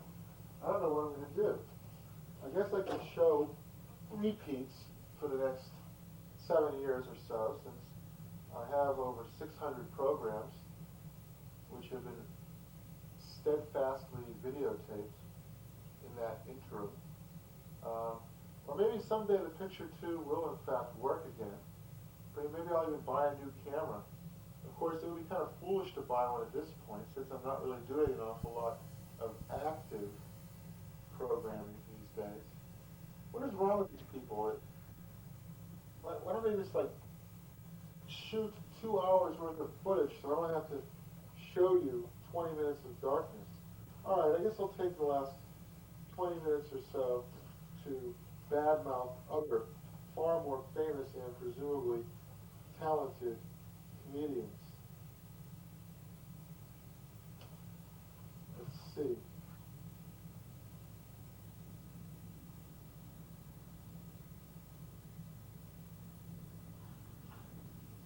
Headlining comics in 1982 was a pretty revolutionary idea at the time. Otherwise, only showcase clubs were featuring comedy. We gave our acts an hour a night for 6 nights out of the week, so they had a serious outlet for their material. And not only were they sustaining the audience's attention for the hour, they were killing it. We knew we were on to something. Etc., etc. Column devoted entirely to comedy. Half-page stories on the new breed of stand-ups. Rock and roll of the 80s. Late Night with David Letterman. A major factor in cable programming. Then, by 1987, when they made themselves available for direct cable feeds, 1989, the boom had become an explosion. 1991, we are moving to another yet bigger space. So, 1991 is basically when it peaked, right? Comedy, and then right after this book came out, comedy explosion, a new generation. That is exactly the time that the comedy boom had peaked and started to die. These things run in 3-year cycles, right? 82, it started, and then up to 85, that was its first 3-year term. And then from 85 to 88, it was still the shakeout period, survival of the fittest. And the people who were just dilettantes sort of fell away. And from 88 to 91, that was its period of greatest, that was when it was on top. And then after 91, boom, Bluey. That's it. No more. Judy Tenuta.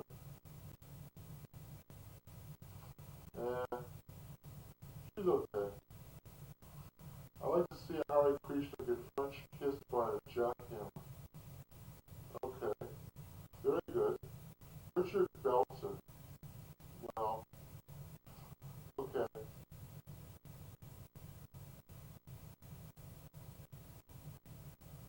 When I was a kid, the worst thing that happened was Mickey Mouse lost his shoe. What a tragedy. Now it's a guy in the basement who threatens to eat your family and says, I'm going to put a chainsaw up your ass. Alright. So, Marsha Warfield. Men name their penises, but women don't name their vaginas. Okay. Gilbert Gottfried.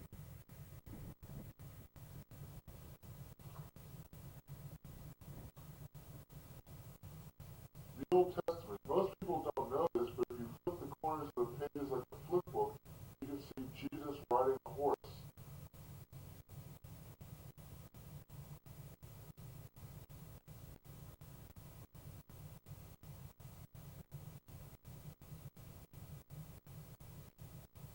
I crashed over the Andes Mountains and I never ate a soccer player, but I brought one along just in case.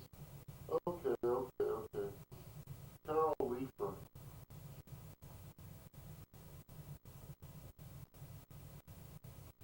I want to be called Mommy by someone other than Spanish guys on the streets. See, I'm leaving out the setups here to make them look bad at my, make me look good at their expense.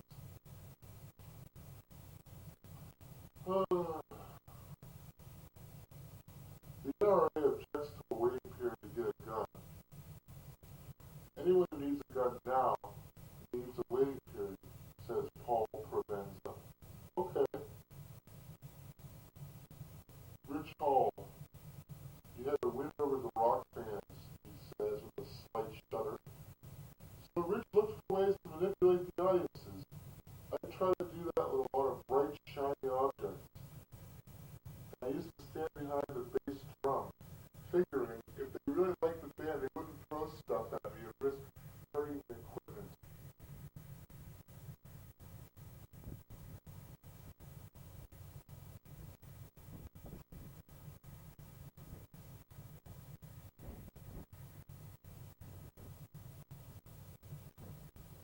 Wow, amazing. There aren't a lot of places to go with street performance unless you work your way up to the interstate level, says he. Chris Rock. I'm not going to say anything about Chris Rock. I like Chris Rock. Dennis Wolfberg. Never heard of him. Oh yeah, that guy. On the first day of school one year, one kid called me wolf shit. Okay. Hilarious. Carrie Snow. Alright. The last time I got laid, AIDS was still that shitty diet candy. Ho ho ho. Paul Rodriguez. They actually tell you this. Ladies and gentlemen, in case of emergency, place your head between your legs. Who are they kidding? If I could do that, I'd never leave the house. That's an old joke. Oh well. A. Whitney Brown.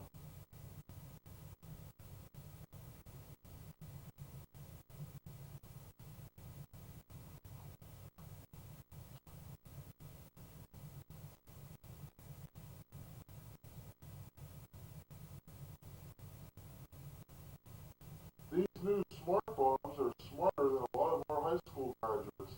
At least they can find Kuwait on a map. Ho ho ho ho ho. Okay, Louis Anderson, the lovable Louis Anderson. I mean, if he didn't have those big googly eyes and that big round face of his, just how lovable would he be?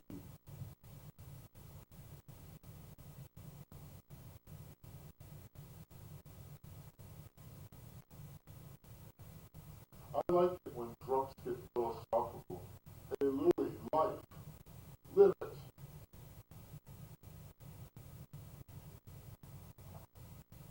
Andrew Dice Clay.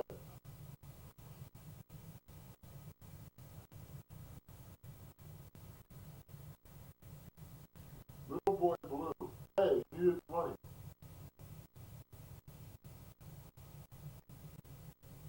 Okay. Bobby Collins.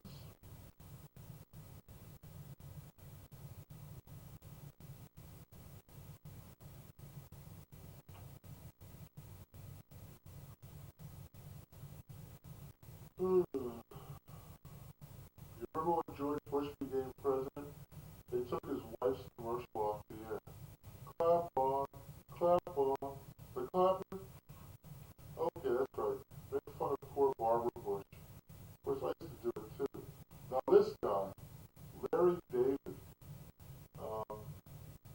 he is now the executive producer of the NBC sitcom Seinfeld. Of course, he didn't do too well stand up. I hate women. They're so effeminate. They're like fags. Larry Von Melvin says that he and Letterman are only acquaintances. Gee, how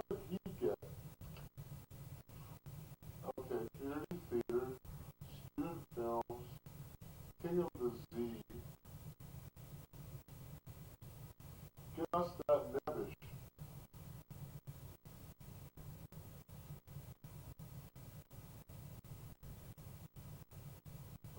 Okay.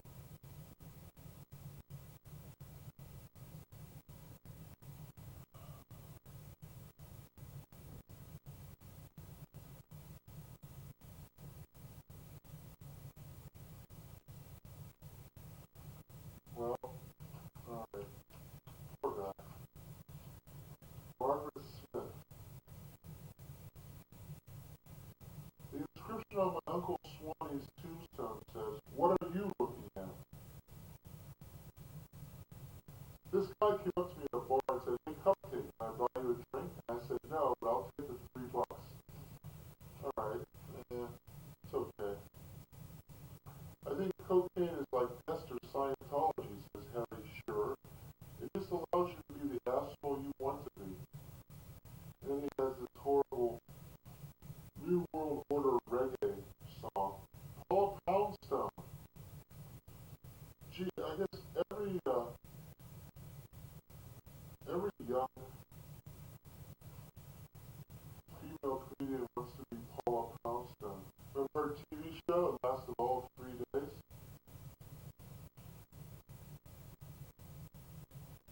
If you're using more than 3 steps, you're cooking, in my opinion. Did you know that Paula Poundstone actually has a monthly column in Mother Jones magazine?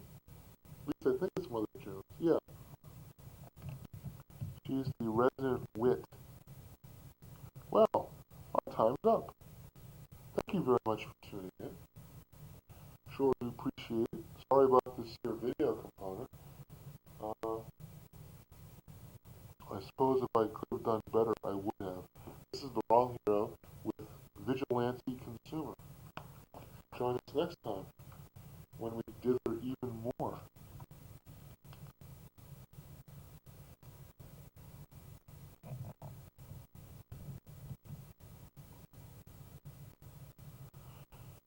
Now, this is supposedly over, and yet somehow, strangely, I think it's not. I mean, it says 0, right? But it's not pausing. The number counter is still clicking away. I've made some horrendous blunder. This is actually a 1 hour and this is a 2 hour and 20-minute tape or something? No, can't be. You know, I'm not any too keen about going to work today. I mean, it's still kind of snowy out and stuff. But I guess I'll make the sacrifice supreme, as they say in the world of Marvel Comics, and drag my tired ass off to work. I will have to look forward to after work. Girlfriend wants to talk. I don't want to talk. I want action, damn it. And, what's this book? Just sort of tucked away here. Down in the desk. Women's Voices from the Borderlands. Margie's considerate cousin Carol gave her this for her birthday, although Margie has not the slightest interest in women's voices from the Borderlands. Now, the handy crossword puzzle book is more her style. Hey, what's wrong with this thing? It keeps saying 0, yet the counter just keeps clicking merrily away. Maybe because it can't read the information. Should I stop the tape? Or should I just keep talking until a little red light goes off? That's funny, the little red light wasn't on before. Does that mean it wasn't actually recording? Most baffling. Oh, it's only at 5,500. That would seem to indicate that there's about 20 minutes left on the tape. Let me look at the tape. Yep, it keeps saying 0, but there's far more time left. So I can continue with my attack on other comedians. I think there's at least another 5 minutes left.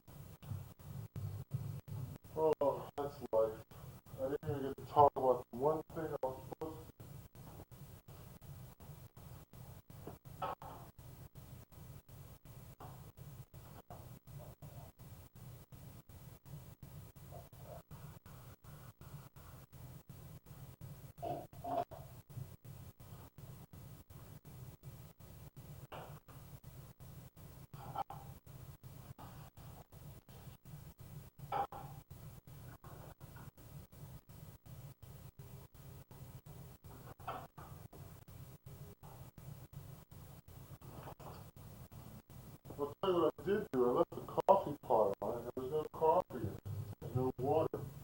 So now it burned a crispy little hole. Oh, well, like a, now there's a coffee worm, a permanent coffee worm. Now the dog's trying to get up on the sofa with me. Let's see, Warren Hutcherson. What the hell kind of name is that? You should be able to call in insane for work. Okay, Richard J. Hot breakfast? Hot. Swallow some water in the shower. Joy Bihar. I'm at the point where I want a man in my life, but not in my house. Just come in, attach the VCR, and get out. Sam Kinnison. Well, what can I say about a man who died?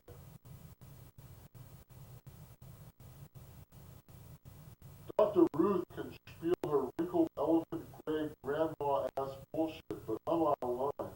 Where does she come from? There's a Haagen-Dazs somewhere missing a night manager. I listened to her one day on the radio. She goes, take the man's penis. When was the last time she saw a fucking man's penis? Who was president then? Were there cars then, or did you suck dick on horseback, Andy Oakley? Yes, there was only one Sam Kinnison. Rita Rudner. Rita Rudner only gets one page here. That's too bad. Am I willing to give up 20 minutes worth of material for this man I'm going to marry? For him, I would have given up 40 minutes. That's nice. Jerry Seinfeld. Why does McDonald's have to count every burger that they sell? Okay. Typical of the whimsical humor of Mr. Seinfeld. Angela Scott. Let's skip her. Larry Miller. Larry Miller. Why do I know that name?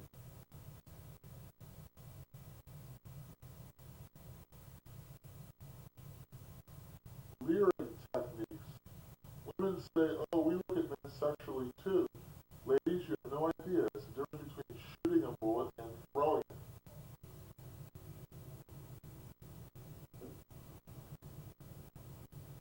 Bob Nelson. Character pieces.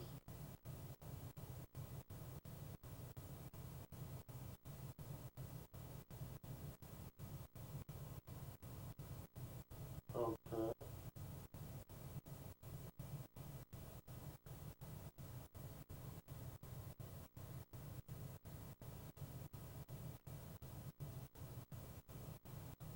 Okay. Kevin Meaney. Well, he's local, so I can't even say anything about him. Steve Middleman. The French invented eating snails. Who came up with this? Okay. Robert Wool. Yoko Ono's singing voice. If it was a fight, they'd stop it. Okay. Will Durst. 1974. Writing a humor column for the local underground newspaper.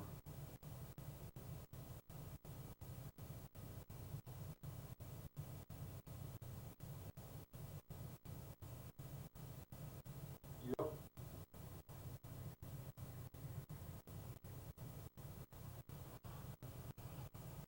Brett Butler. No, I don't think so. Richard Lewis. Richard Lewis.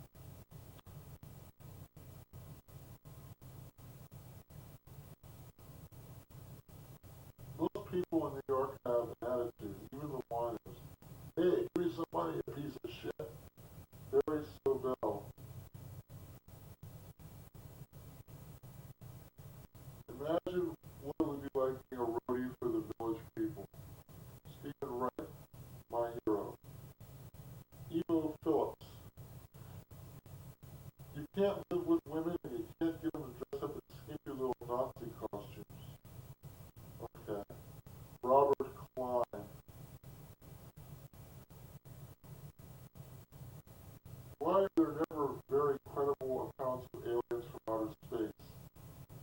Why is it that flying saucers always land in the backyard of some Ozark moron who just drank Sunoco 260 with his brother? If they want to contact us, why don't they land in Carl Sagan's backyard or the Princeton School for Advanced Studies? Well, so much for that. I don't think I did a very good job at ruining the reputation of my fellow comedians. Oh, so I guess I'll end from a randomly selected book called A Treasury of Laughter, compiled by Louis Untermeyer. Who was Joe Miller?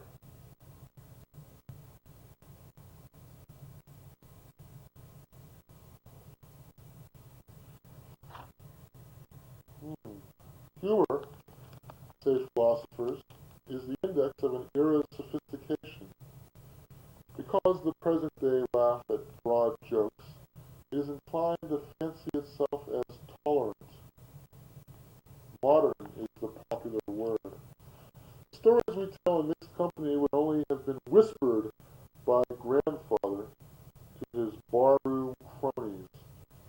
Ipso facto, we're pretty darn sophisticated. Are we?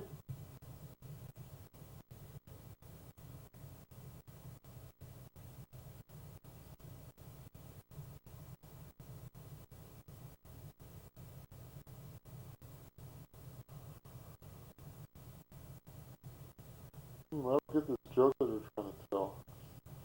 Oh well. Goes through all of these Joe Miller jokes. What are the most famous jokes of all time? Nobody ever makes jokes about a father-in-law.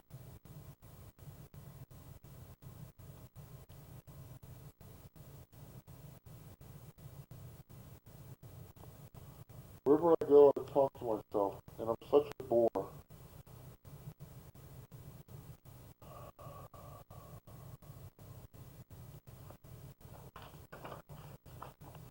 Well, I don't know. I've run out of things to say. I'm tired. I just talked everything over. And